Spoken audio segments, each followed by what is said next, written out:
ጤና ይስጥልኝ የተወደዳችሁ ተመልካቾቻችን ከአማራ ሚዲያ ኮርፖሬሽን ጎንደር ስቱዲዮ ወደ እናንተ የሚደርሱ ዜናዎቻችን ተጀምረዋል። ከዜናዎቹ ጋር ዳንኤል ወርቅ አብሬያችሁ ቆያለሁ። በቅድሚያ ድጋፍ የሚሹ የህብረተሰብ ክፍሎችን በዘላቂነት ለማቋቋም ከአጋር ድርጅቶች ጋር ተቀራርበው እየሰራ እንደሚገኝ የሰሜን ጎንደር ዞን አደጋ መከላከልና ምግብ ዋስትና ተጠሪ ጽሕፈት ቤት ገለጸ። ወርልድ ቪዥን ኢትዮጵያ የተሰኘ ግብረሰናይ ድርጅት ከተለያዩ ቦታዎች ተፈናቅለው በድባርቅ ወረዳ ላይ የሚገኙ የህብረተሰብ ክፍሎች ድጋፍ አድርጓል። ደረጀ ደርበው ወርልድ ቪዥን ኢትዮጵያ ከተለያዩ ቦታዎች ተፈናቅለው በድባርቅ ወረዳ ለሚገኙ 300 የህብረተሰብ ክፍሎች የአይነት ድጋፍ አድርጓል። ድጋፉ ፍራሽን ጨምሮ አንሶላና ብርድ ልብስን ያካተተ ሲሆን ከ1.5 ሚሊዮን ብር በላይ ወጪ እንደተደረገበት ድርጅቱ አስታውቋል። በዞኑ በተለያዩ ቦታዎች የሚገኙ ድጋፍ የሚሹ የማህበረሰብ ክፍሎችን ለመደገፍ በትኩረት እየተሰራ መሆኑን የሰሜን ጎንደር ዞን አደጋ መከላከልና ምግብ ዋስትና ተጠሪ ጽሕፈት ቤት ኃላፊ አቶ ሰላሚሁን ሙላት ገልጸዋል። ዜጎቹ በለት ምግብና ተያያዥ ችግር ምክንያት እንዳይወድቁ ነው ሰፊ ስራ እየሰራን ያለን።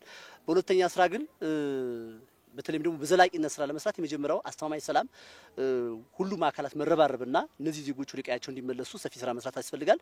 ከዛ በኋላ ከተመለሱ በኋላ ደግሞ ስትራክቸራሊ ሊሰራላቸው የሚገባቸው መዋቅራዊ በሆነ አግባብ መሰረት የሚፈታላቸውን ስራ እንዲሰራ በዚህ አጋጣሚ እኛም ፕላን አድርገን እየተንቀሳቀስን ያለንና ሁሉም አካላት ያገባኛል የሰላም ጉዳይ የኛ ጉዳይ ነው የማህበረሰቡ ችግር የኛ ችግር ነው ብለው ወደ ቀያቸው የሚመለሱበት መንገድ በደንብ ከሰራን ከዛ በኋላ የዘላቂነት ጉዳይ አብረን እናስበታለን ብያስባለሁ። በድጋፍ መርሃ ግብሩ የተገኙት የድባርቅ ወረዳ ዋና አስተዳዳሪ አቶ ሰለሞን ጌትነት ድጋፍ አስተባባሪ ቡድን በማቋቋም የማህበረሰብ ክፍሎችን ተጠቃሚ ለማድረግ በትኩረት ሲሰሩ መቆየታቸውን ገልጸዋል። የሚመጡ ሀብቶችም በፍትሃዊ መንገድ ለማህበረሰቡ ለታለመለት ዓላማ እንዲሁን በተደራጀ መንገድ እየገመገምን እያስተባበርን ያለነ እየተደረገ ያለው ድጋፍ ጥሩ ቢሆንም ካለው የተፈናቃይ ቁጥር ብዛት አኳያ ሲሆን ሲታይ ግን ከዚህ ግባ የሚባል ስላልሆነ ሌሎች ረጅ ድርጅቶችም አብረን ብንተጋገዝና ብንደጋገፍ ጥሩ ነው ብዬ መልእክቴን ማስተላለፍ ፈልጋለሁ። የችግሩን ጥልቀት በመረዳት ድጋፍ እያቀረቡ እንደሚገኝ የወርልድ ቪዥን ኢትዮጵያ ፕሮጀክት አስተባባሪ አቶ ከማል ጀማል ተናግረዋል። ድባርቅ ላይ አሁን ለ300 ሰዎች ነው እንደምታዩት እዚህ ጋር 300 ፍራሽ 300 ብርድ ልብስ 300 አንሶላ በማቅረብ ለ300 አባወራ ነው ይሄ እርዳታ የተደረገው። ማጆሪቲ እንደምታየው እዚህ አካባቢ ያለውን ህዝብ እንደምታየው ሴቶች ናቸው በአብዛኛው ተጠቃሚዎች እና ለተፈናቀሉ ህዝብ ያለን ቆርጠኝነት ወደፊትም የሚቀጥል ሲሆን 1500 በቀጣይነት የቤት ቁሳቁስ እንሰጣለን። ያ ደግሞ በሚቀጥለው ቀናት ውስጥ ምናከፋፍል ይሆናል ማለት ነው። ድጋፍ የተደረገላቸው ተፈናቃዮች በበኩላቸው የሚኖሩበት አካባቢ ደጋማ የአየር ንብረት ያለው በመሆኑ የተደረገላቸው የአንሶላና ብርድ ልብስ ድጋፍ ብርዱን ለመቋቋም እንደሚያግዛቸው ተናግረዋል። የነበርንበትማ ከባድ ነበረ። ስደተኛ ነን፣ ችግር ነው ኑሮ ውድነቱ ተሸጋግረን በሁለመናው ነገሩ አሁን ግን የተደረገልን ድጋፍ የሚረዳውን ድርጅት እናመሰግናለን። የነበርንበት ቦታ በጣም ከባድ ነበር። ከመንግስት ደግሞ የናስበው ስለረዳይ በጣም አመሰግናለሁ። በዘላቂነት መቋቋም የሚያስችል ድጋፍ እንዲደረግላቸው በ2010 ዓ.ም የተጀመረው የአይከል ዙፋን አንገረብ የመንገድ ፕሮጀክት አለመጠናቀቅ በኑሯቸው ላይ አሉታዊ ተጽዕኖ ማስከተሉን የጨንጮ ከተማ ነዋሪዎች ተናገሩ። የጭልጋ ወረዳ አስተዳደር በበኩሉ የመንገዱ ፕሮጀክት እንዲጠናቀቅ ለክልሉ መንግስት ጥያቄ ማቅረቡን ገልጿል። ደስታ ካሳ ዝርዝር አለው። የአይከል ዙፋን አንገረብ የመንገድ ፕሮጀክት በ2009 ዓ.ም የተጀመረ ቢሆንም ሳይጠናቀቅ በጅምር መቅረቱን የጭልጋ ወረዳ መንገድ ትራንስፖርት ጽሕፈት ቤት ኃላፊ አቶ ጸጋው አሰፌ ነግረውናል። የመንገድ ፕሮጀክቱ የጭልጋ ወረዳና ለአርማጭሆን ያገናኛል ተብሎ የተጀመረ መሆኑንም አንስተዋል። የአይከል ዙፋን አንገረብ መንገድ ፕሮጀክት በ2009 ውል ተይዞ በ2010 ነው የተጀመረው። ሰፊ ማህበረሰብን ሊመግብ የሚችል በተለይ ሁለት ወረዳዎችን በዋናነት ሊያገናኝ የሚችል ጭልጋ ወረዳና ነባሩ ጭልጋ ሊያገናኝ የሚችል ነው። ከዚህ አፋፍ በበታች የነባሩ ጭልጋ 7 ቀበሌዎች አሉ። የጭልጋ ወረዳን ደግሞ 5 ቀበሌዎችን የዚህን ህዝብ ሊመግብ የሚችል ሰፊ ፕሮጀክት የመንገድ ፕሮጀክት ነውና ይሄ ነው የተቋረጠበት። በአይከል ዙፋን አንገረብ የመንገድ ፕሮጀክት ተጠቃሚ ሆነው የነበሩ ቀበሌዎች በመንገዱ ለመጠናቀቅ እየተቸገሩ መሆኑን ከአሚኮ ጋር ቆይታ ያደረጉ የጨንጮቅ ታዳጊ ከተማ ነዋሪዎች ገልጸዋል። አይከል እስከ ጨንጮቅ 17.50 ነው ኪሎ ሜትሩ።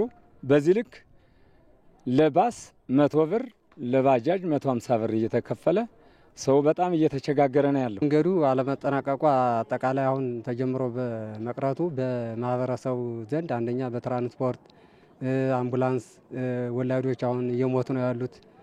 ብዙ ስቃይ ነው እየደረሰ ያለው። ግብርና ጋር ተያይዞ አሁን ግብአትን ለማቅረብ ማዳበሪያ ለአጓጉዞ ለመቅረብ እንደፈለገ አያገኝም። የመንገድ ፕሮጀክቱ ተጠናቆ የእናቶችና የታማሚዎች እንግልት ይቀር ዘንድ መንግስት ኃላፊነቱን ሊወጣ እንደሚገባም ነዋሪዎቹ ያነሳሉ። መንግስት ይህን ደሃው ገበሬው በሚታዘዘው መንገድ ያቀሙን እየሰራ መንግስት ይህ መንገድ አፋጥኖ ሰርቶልን ተጠቃሚ ብንሆን ከመንግስት የሚጠበቀው ምናልባት የመጀመሪያው ሰላም ቢደረግልን፣ ሰላም ካለ መንገዱ ይቀጥላል። መጀመሪያ ሰላሙ እንዲቀድምልን መንግስት ትኩረት ቢያደርግልንና በዚያ ልክ ደግሞ ወደ ስራ ተገብቶ ስራው እንዲካሄድልን መንገዱ እንዲሰራ የህዝቡ ጥያቄም ነው። አሁን በጉጉት ህዝቡ እየጠየቀ ነው ያለው አጠቃላይ ማለት ነው ጀምሮ በመረቱና መንግስት ተብሎ አሁን መንገዱን ይቀጥልልና ይሰራ እየተባለ ነው ያለው። የክልሉ መንግስት በ2017 በጀት ዓመት የመንገድ ፕሮጀክቱ እንዲጀመር ቃል የገባ ቢሆንም እስካሁን ስራው ለመጀመሩን የመንገድ ትራንስፖርት ጽህፈት ቤት ኃላፊው አቶ ጸጋው አሰፌ ገልጸዋል። የክልል መንግስት በ2017 በጀት ዓመት እንፈቅዳለን የሚል ቃል ነበረ፣ ግን ተፈቅዶ ወደ ስራ የተገባው ሁኔታ የለም። ቃል ነበራቸው እንፈቅዳለን እናስጀምራለን ዘንድሮ የሚል ቃል ነበራቸው። ለተቋራጩላ ሰተናል የሚል መረጃ ደርሶን ነበር፣ ግን በምን ምክንያት እንደቆመ ትክክለኛ መረጃ ልናገኝ አልቻልንም። የፌዴራል መንግስት ለክልልም አውዷ ክልልም በዚህ ልክ ነው መልሱን ሰጥቶን የነበረውና እስካሁን ድረስ ግን የተጀመረ ነገር የለም። የተቋረጠበት ምክንያትም እውቅናው የለንም። በእኛ በኩል የተሰጠነ ነገር የለም መረጃ። በጭልጋ ወረዳ የአይከል ዙፋን አንገረብ የመንገድ ፕሮጀክትን ጨምሮ ተጀምረው የቆሙ ፕሮጀክቶች መኖራቸውን የገለጹት የወረዳው አስተዳዳሪ አቶ አዛነው አደባ የመንገድ ፕሮጀክቶቹ ተጠናቀው አገልግሎት እንዲሰጡ የሚመለከተው አካል ኃላፊነቱን እንዲወጣ ጠይቀዋል። ልዩ ትኩረት ተሰጥቶ እነዚህ ፕሮጀክቶች ፌዴራል መንግስት ጋር በመተባበር እንዲጀምሩ ማድረግ ይችላል። ይህን ጥያቄ ክልል ምክር ቤት ሳይቀር አቅርበነዋል። ስለዚህ በእኛ እምነት አሁንም ቢሆን መሆን መቻል ያለበት ብዬ የምወስደው የክልሉ አመራር በመነጋገር ከፌዴራል ጋር እነዚህ እንትኖች እንዲጀመሩ ነው ለመናገር የምንፈልገው ማለት ነው። የራሳቸውንና የልጃቸውን ጤና ለመጠበቅ በጤና ተቋማት ተገቢውን ክትትል እያደረጉ መሆኑን በማዕከላዊ ጎንደር ዞን የላይ አርማጭሆ ወረዳ እናቶች ተናገሩ። ባለፈው በጀት ዓመት ከ2000 በላይ እናቶች በሰለጠኑ የሕክምና ባለሙያዎች መውለዳቸውን በማዕከላዊ ጎንደር ዞን የላይ አርማጭሆ ወረዳ ጤና ጥበቃ ጽሕፈት ቤት አስታወቀ። አዲስ አለማየሁ በዝርዝር ይነግረናል። የእናቶችን ሞት ለመቀነስ ጤናማ የእርግዝና ጊዜ ማሳለፍ አስፈላጊ ቢሆንም በአብዛኛው ማህበረሰብ የቅድመ ወሊድና ድህረ ወሊድ ክትትሎችን በጤና ማዕከላት ውስጥ የመከታተል ባህል ዝቅተኛ እንደሆነ ይነሳል። ምንም እንኳን ከቅርብ ጊዜ ወዲህ እየተሻሻሉ የመጡ ተግባራት ቢኖሩም አሁንም የሚቀሩ ስራዎች እንዳሉ ሲገለጽ ይደመጣል። ወይዘሮ ሀቢባ ሞላን በላይ አርማጭሆ ወረዳ በትክል ድንጋይ ጤና አጠባበቅ ጣቢያ የቅድመ ወሊድ ክትትል ሲያደርጉ ነው ያገኘናቸው። የሚያደርጉት ክትትልም ለጤናቸው እንደጠቀማቸው ያነሳሉ። ለጤና ግዴታ ስለሆነ በቀጠሮ ይመጣሉ። ህመም ካላችሁም ነው ስለሚሉና እንመጣለን። ሁሉን ነገር በትክክል እንትን ያደርጉልናል። ቀድሜ ክትትል ማድረጌ ጽንሱ አንድ መሆኑ ሁለት መሆኑ አውቄ መረዳት አለብኝ፣ ማወቅ አለብኝ ስሜቱን። አይረኑ ደግሞ በጣም ስለሚጠቅም ለኔም ለልጁም ስለሚጠቅም አይረኑን ይሰጣል። እሱንም ስለምጠቀም ይሄ ይጠቅመኛል። በጤና ጣቢያው የድህረ ወሊድ ክትትል ሲያደርጉ ያገኘናቸው ወይዘሮ በለጡ አስማረ በበኩላቸው ከመውለዳቸው በፊት 8 ጊዜ ክትትል ማድረጋቸውን ነግረውናል። ቀደም ብለው ክትትል ማድረጋቸው ለእርሳቸውም ሆነ ለልጃቸው ጤና አግዟቸዋል። እየመጣው ትምህርት ወስዳለሁ የማርያም ማለት ነው። በዛ ላይ ብዙ ትምህርት ይሰጣናል። ክትትል ማድረግ አንደኛ ለኛ ጉዳት አይደርስብንም፣ ሁለተኛ ልጃችን ጤናማ ሆኖ እናገኘዋለን። ክትትል ያለ ማድረግ ደግሞ በእናቶች ላይ ያው ብዙ ጉዳት ያጋጥማቸዋል። አንዲት እናት 8 ጊዜ በጤና ጣቢያ ክትትል ማድረግ አለባት ያሉን በትክል ድንጋይ ጤና አጠባበቅ ጣቢያ አዋላጅ የነርስ ባለሙያ የሆኑት ገብረ ጻድቅ ውቤ እናቶች በጤና ጣቢያ ክትትል ማድረጋቸው የሚታዩ አደገኛ ምልክቶችን ለማከምና እናቶች በስነ ልቦና ዝግጁ እንዲሆኑ ያግዛል ብለዋል። ከወለዱ በኋላም ለእናቶች ምክርና ለጨቅላ ህጻናት ክትባት ይሰጣቸዋል። ከዚህ መጥተው ሲወልዱ የክትባት አገልግሎት ይሰጣቸዋል፣ የምክር አገልግሎት ይሰጣቸዋል።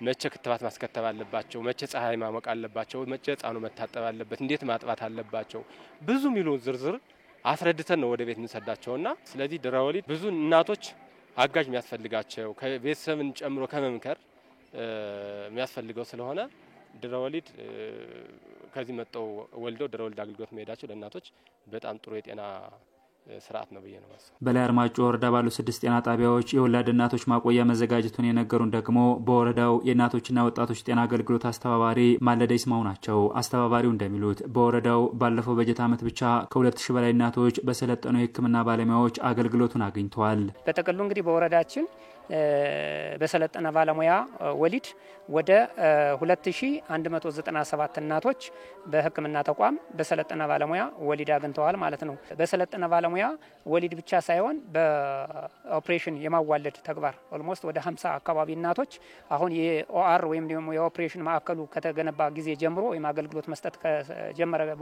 ወዲህ ኦልሞስት ወደ 50 አካባቢ እናቶችን አገልግሎት መስጠት ችለናል ማለት ነው። በማዕከላዊ ጎንደር ዞን ላይ አርማጮ ወረዳ የቅድመና የድህረ ወሊድ የሕክምና አገልግሎት አሰጣጡን ለማዘመን በትኩረት እየተሰራ መሆኑም ተገልጿል።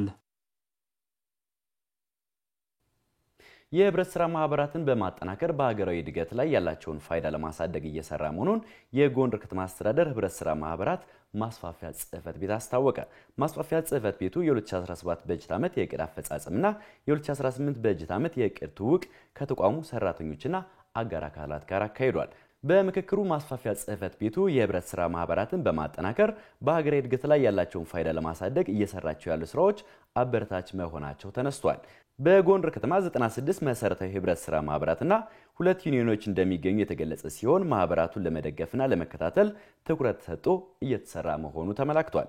የህብረት ስራ ማህበራት ለሀገራዊ ኢኮኖሚያዊ እድገት ጉልህ ሚና ያላቸው መሆኑን በውይይቱ ያነሱት በምክትል ከንቲባ ማዕረግ የጎንደር ከተማ አስተዳደር ኢንዱስትሪና ኢንቨስትመንት መምሪያ ኃላፊ አቶ ግርማይ ልጃለም በከተማ ያሉ ማህበራት እንዲጠናከሩ ከተማ አስተዳደሩ እየሰራ እንደሚገኝ ተናግረዋል። በተለይ ከኑሮ ውድነት ጋር ተያይዞ የሚታዩ ችግሮችን ለመቅረፍ የከተማ አስተዳደሩ በተዘዋዋሪ የብድር አገልግሎት 25 ሚሊዮን ብር በመመደብ የማህበራትን የገንዘብ አቅም ለማሳደግና ገበያን ለማረጋጋት የሰራው ተግባር ተጠናክሮ እንደሚቀጥል አስታውቀዋል።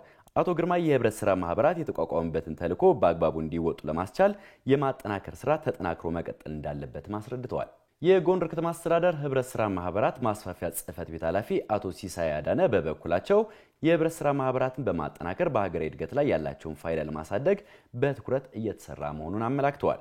በከተማው የሚገኙ የገንዘብ ቁጠባ ህብረት ስራ ማህበራት ከ600 ሚሊዮን ብር በላይ ብድር ባለፈው በጀት ዓመት ማሰራጨታቸውን ያስታወሱት አቶ ሲሳይ የበለጠ አቅማቸውን እንዲያጠናክሩ የሚደረገው ድጋፍና ክትትል ተጠናክሮ እንደሚቀጥል ገልጸዋል። የህብረት ስራ ማህበራትን ማጠናከር የግብይት ተሳትፎን ማሳደግና ማህበራቱ ህጋዊ ሂደቶችን እንዲከተሉ የሚደረገው ጥረት አጠናክሮ ማስቀጠል የቀጣይ የተቋሙ የትኩረት መስኮች መሆናቸውን አቶ ሲሳይ ገልጸዋል። የውይይቱ ተሳታፊዎች በበኩላቸው ለገበያ መረጋጋት በከተማ አስተዳደሩ የሚፈቀደው የብድር መጠን ማደግ እንደሚገባውና የማህበራት የመስሪያና መሸጫ ቦታ እንዲሟላ አንስተዋል። በመርሃ ግብሩ በ2017 በጀት ዓመት የጎንደር ከተማ አስተዳደር ህብረት ስራ ማህበራት ማስፋፊያ ጽህፈት ቤት እቅድ አፈጻጸም ለማሻሻል አስተዋጽኦ ላበረከቱ የተቋሙ ሰራተኞችና ህብረት ስራ ማህበራት የምስጋናና የእውቅና ስነ ስርዓት ተካሂዷል። ዘገባውን ያደረሰን የጎንደር ከተማ አስተዳደር መንግስት ኮሚኒኬሽን ነው።